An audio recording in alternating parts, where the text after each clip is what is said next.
ഇന്ന് മുതൽ daily tips എന്നുള്ള പേരിൽ എല്ലാ ദിവസവും ഓരോ പൈത്തൻ്റെ കോഡിങ്ങിൻ്റെ ചെറിയ ചെറിയ ടിപ്സ് ഞാനിവിടെ പങ്കുവയ്ക്കുന്നതായിരിക്കും.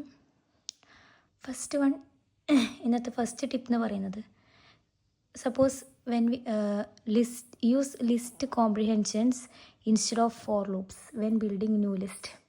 അതായത് സപ്പോസ് നമ്മളുടെ കയ്യിലൊരു നംസ് എന്ന് പറഞ്ഞിട്ടൊരു അറേ ഉണ്ട്, 1 2 3 4 5 6. നമുക്ക് പുതിയൊരു അറേ ക്രിയേറ്റ് ചെയ്യണം.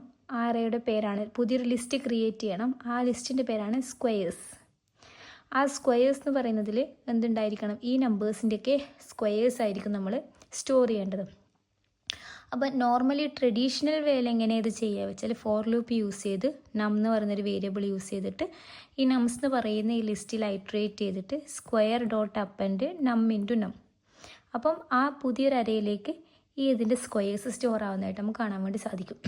പക്ഷേ ഈ അപ്പൻഡ് എന്ന് പറയുന്ന ഫംഗ്ഷൻ കുറച്ചും കൂടി ടൈം കൺസ്യൂമിങ് ആണ്. അപ്പോൾ നമ്മൾക്ക് എന്ത് ചെയ്യാം, ഈ ലിസ്റ്റ് കോംപ്രിഹെൻഷൻ യൂസ് ചെയ്തിട്ട് കുറച്ചും കൂടി ഫാസ്റ്ററായിട്ട് ലെസ് കോഡിൽ സെയിം റിസൾട്ട് കിട്ടുന്ന ടിപ്പാണ് ഇവിടെ പറഞ്ഞിരുന്നത്. അപ്പോൾ നംസ് എന്ന് പറയുന്ന ലിസ്റ്റ് ഇതാണ് ഇവിടെ വരുന്നത്. അപ്പോൾ സ്ക്വയേഴ്സ് ഇസ് ഈക്വൽ ടു നം ഇൻറ്റു നം ഫോർ നം ഇൻ നമ്പേഴ്സ്. ഇത് ലിസ്റ്റ് പോലെ തന്നെ കൊടുത്ത് അതിൻ്റെ ഉള്ളിൽ തന്നെ ആ കണ്ടീഷൻ എഴുതുമ്പോൾ നമുക്ക് ലെസ് കോഡ് ഉണ്ടാവുന്നു, സെയിം റിസൾട്ട് തന്നെയാണ് കിട്ടുന്നത്. This is more readable than this. Also it is faster എക്സിക്യൂഷനാണ് എപ്പോഴും നമുക്ക് വേണ്ടത്. This is the tip for the day.